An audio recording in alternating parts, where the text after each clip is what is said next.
ደስ በለክ ዛንቤቲ ናይ ማርያም ብሽልምትኺ የውፀኺ ናይ መብዛሕትኡ ሕቶ መልሲ ሃቢ ቢቲ ንዕቐት ድዩ ንምንታይ ኢኺ መልሲ ዘይትህብና? ሰላም ከመይ ሓዲርኩም ከመይ ውዒልኩም ከመይ ኣምሽኹም በብሰዓት ኣቋፃፅራኹም ኣብ መላእ ዓለም እትርከቡ ክቡራት ተኸታተልቲ ናይ ፍረ ዩቱብ ኣነ እግዚኣብሔር መስገን ሰላም እየ። ከምቲ ሰላም ዘለኽዎ ሰላም ክትኮኑ እናተመንኹ እምበኣርከስ ናብዛ ቪድዮ ክትኣትዩን ሃለኹም ከምቲ ልሙድ ላይክ ሸር ሳብስክራይብ እናገበርኩም ምትዋዕኹም ኣይፈለየን ንኽበለኩም ፈቲ ላይክ ሸር ሳብስክራይብ እናገበርኩም እተተባብዑኒ ደሞ ብልቢ እየ ዘመስግን። እምበኣርከስ ናይ ሎማዓንቲ ኣድያና ወይ ከዓ ትሕዝቶና ከምቲ ኣብ ዝሓለፈ ሒዘልኩም መፅየ ዝነበርኩ ብዛዕባ ቤታ ሃይላይ ኮይኑ ወይ ከዓ ሄለን ኮይኑ ናይ መብዛሕትኡ ሕቶታት ንምንታይ ኢኺ ዘይትምልስልና ዝተሓተትክዮ ንዕቐት ድዩ ዝብል እዩ ማለት እዩ። ስለዚ ክቡራት ተኸታተልተይ መጀመርያ ትዕግስቲ ክንገብር ኣለና፣ ዓቕሊ ክንገብር ኣለና። ስለዚ መጀመርያ እዛ ቆልዓ እዚኣ ኣብ ሕርሲ እያ ዘላ ኣብዚ ሕዚ ሰዓት ማለት እዩ። ገለብ ኣሎ ሓደ ነገራት ኣሎ። ስለዚ መጀመርያ ከምቲ ናይ ኣዴታታ ዝገብርኡ ናብ ወለዳ ትገብር ኣለዋ ማለት እዩ። ብድሕሪኡ ምስ ተቐነተት ማለት እዩ ምስ ተቐነተት ናፍቲ መልሲ ከተብል እያ ማለት እዩ። ሕጂ ግን በዓል ገዛኣ ዝሃቦ መልሲ ኣሎ ናብኡ ከብለኩም እየ ማለት እዩ። ስለዚ መጀመርያ ሓሳበይ ርእይቶይ ክህብ እየ ኣነ ዝተጋገኽዎ ተልዩ ኣብ ቦታ ኮመንት ተፃሓፍለይ ማለት እዩ። ካብኡ ናይ በዓል ገዛኣ ሓሳብ ናብኡ ከብለኩም እየ ማለት እዩ። ስለዚ ክቡራት ተኸታተልተይ ኣይንፃረፍ፣ ምክንያቱ መጀመርያ ኣባና ዘሎ መንገፍ ክንርኢ ኣለና።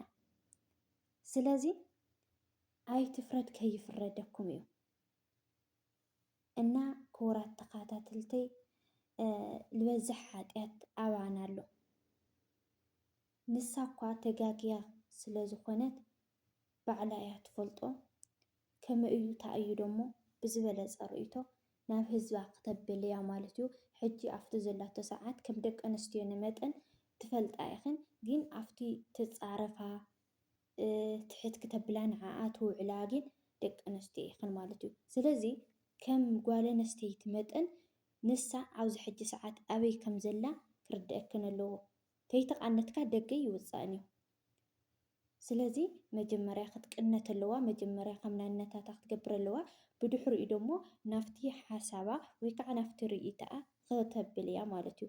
ስለዚ ክቡራት ተኸታተልተይ ማለት እዩ ግን ክዓሰብ ኮመንት ኣብዚ ዝሓለፈ ኣብ ናይ ገለብ ባህልና ደስ ክብል ኢላ ኣብ ዝለቀቀቶ ከምቲ ኣብ መእተዊ ዝገበርኩልኩም ማለት እዩ። ክቡራት ተኸታተልተይ መብዛሕትኹም ንቤታ ሃይላይ ትፀርፋ፣ መብዛሕትኹም ንምንታይ መልሲ ዘይትምልስልና ንዕቐት ድዩ ክልቲኡ እንታይ ኖ ኣይበሃልን። ክቡራት ኣሕዋተይ ተመሊስና ንነብስና ኢና ንፀርፋ ዘለና፣ ተመሊስና ንነብስና ኢና ነዋርዳ ዘለና። ስለዚ ፀርፊ ናይ ትሑታት እዩ። ክተረድኣ ተደሊኽን ብሓሳብ እዩ ዝርዳእ ማንም ሰብ። ስለዚ ማንኛው ሰብ ብሓሳብ ብፍቕሪ ክንስዕሮ ኣለና። ስለዚ ናይ ቤታ ሃይላይ ጌጋ ናታትኩም ፀርፊ ፍርዲ እዩ። ንኣምላኽ ዝሕዝኖ ፍቕሪ ኣምላኽ ዘለዎ ሰብ ብትሕትና መርትዖ ይእርመካ እምበር ኣይፃረፈን። ንስኹም ግን ምሕዘንቲ ኢኹም ብእውነት ማለት እዩ። ዋላ ኣበሳ ክህልዋ ይኽእል እዩ። ዓበይሳ እያ ተጋጊያ እያ ግን ንኣባት ነብሳ ከይዳ ንኣባት ነብሳ ግድን ይኮነን ንዓና ከተዛረብ ንኣባት ነብሳ ከይዳ እያ ከተዛረቦም ዘለዋ ማለት እዩ። ኣሕናሲ እንታይ ይምልከተና? ናይ ባዕልኹም ናይ ባዕልና መንገፍ ዘይርአናሲ ናብ ማትና መንገፍ ከመይ ጌርና ኢና ኣብ ጉንዲ ዓይንና ዘሎ ዘይውፃእናሲ ከመይ ጌርና ኢና ኣብ ጉንዲ ሓውና ዘሎ ክነውፅእ ንኽእል? ስለዚ ናይ ባዕልና ሓጥያት ብዙሕ ኣለና። ስለዚ ንሻፋፈን ኢና እምበር ካብቱ ንሳ ዝተጋገየቶም ማለት እዩ። ሓጥያት ናይና ሓጥያት ይኸፍእ። እና ኣብ ዓይንኻ ዘሎ መንገፍ ገይረኻ ኣብ ዓይኒ ብፃሂካ ዘሎ ከምዚ ኣይበሃልን እዩ ማለት እዩ። ስለዚ ክቡራት ተኸታተልተይ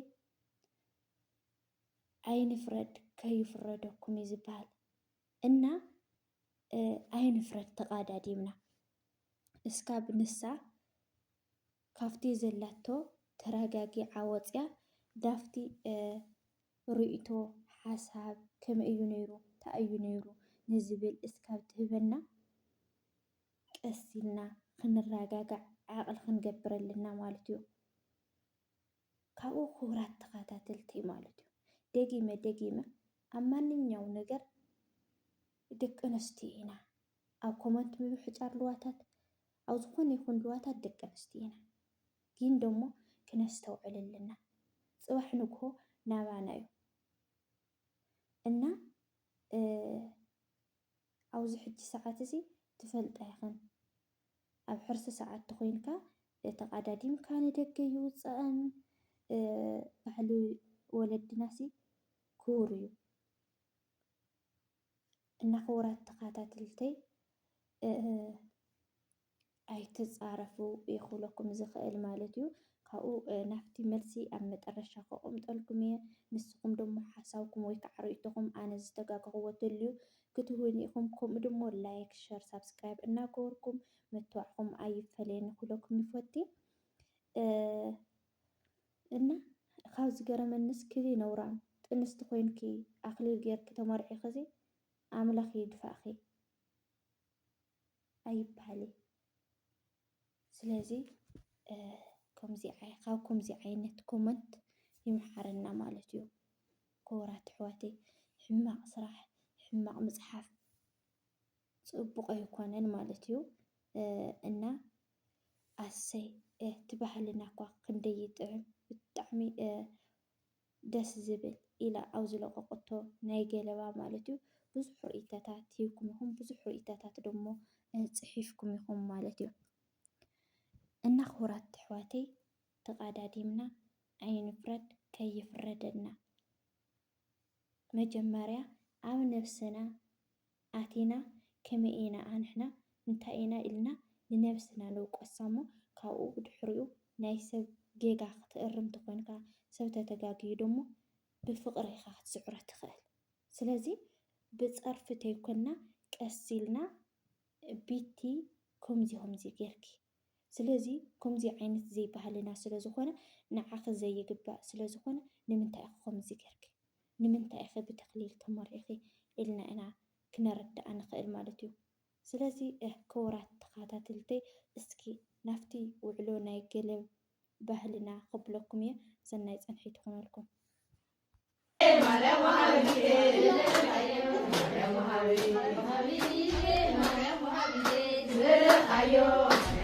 እምበኣርከስ ክቡራት ተኸታተልተይ ከምቲ ዝረእኹምዎ ብጣዕሚ ደስ ዝብል ናይ ቤት ሃይላይ ገለብ ሓሊፉ ማለት እዩ።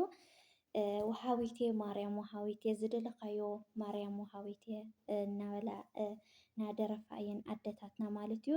እግዚኣብሔር ኣምላኽ ዕድመን ጥዕናን ይሃበን ማለት እዩ። ከምኡ እውን ንቤት ሃይላይ ሓፍትና እውን እግዚኣብሔር ኣምላኽ በጥበቡ የዕብየላ ውላዳ ማለት እዩ። ንዓዓ እውን እኔ ማርያም ብሽልምታ የውፅኣ ዕድመን ጥዕናን ይሃባ ምረቓ ኣይተኸኣልኩን ማለት እዩ ክቡራት ተኸታተልተይ። ስለዚ ናይ ሰብኣያ ቤት ሃይላይ መልሲ ዘቐመጦ ኣብ መጨረሻ ክነግረኩም እየ ኢለኩም ነይረ ማለት እዩ። እቲ መልሲ እንታይ እዩ ኢሉ ኣንሕና ናይ ሂወትና ምስጢር ኣብ ሚድያ ነውፅኦ ነገር ኣይኮናን፣ ግን ንኣባት ነብስና ግን ክንዘራረብ ኢና ምስ ኣባት ነብስና ኢና ክንናገር ንኽእል እምበር ናብ ሚድያ ነውፅኦሉ ምስጢር የብልናን እዩ ኢሉ ማለት እዩ። ስለዚ ክቡራት ተኸታተልተይ ብሓቂ ድማ ትኽክል እዩ። ምክንያቱ ናብ ሚድያ ተውፅኦ ተኮይንካ ናይ ሂወትካ ምስጢር ኩሉ ነገር ኩሉ ግዜ ፋሕ እዩ እና እዚኣቶም ንዓና ከጋልፁልና ወይ ከዓ ንዓና ክነግሩና ግዴትኦም ኣይኮነን ማለት እዩ። እና ክቡራት ተኸታተልተይ ዝነበረና ፀንሒት እዚ ይመስል ነይሩ። ብዝቕፅል ብካሊእ ቪድዮ እስካብ ንራኸብ ስሰናይ ንዓኹም እናበልኩ ነዚ ቪድዮ እተፈቲኹምኮ ከምቲ ልሙድ ላይክ፣ ሸር፣ ሳብስክራይብ እናገበርኩም ምትባዕኹም ኣይፈልየኒ ክብለኩም ይፈቲ። ብጣዕሚ እዩ ደስ ኢሉኒ ኣብ ዝሎሙቕ ዝለቆ ዘለኹ ቪድዮታት ብተኸታተሊ ብዙሓት ሰባት ናብ ቻናለይ እናተፀምበልኩም ከም ትርከቡ እሞ ሕጂ እውን ምትዋዕኹም ኣይፈልየኒ ክብለኩም ይፈቲ። ሰናይ ቅንያት ይኹነልኩም፣ ይፈትወኩም እየ። ደስ ዝብል እንታይ ስሙ ኢና ዘለና ኣብዚ ሕጂ ሰዓት ደሞ ከምቲ ትሪእዎ ዘለኹም እናተፈረጅና ኢና ንርከብ ኣብ ባሕሪ ከይድና ማለት እዩ።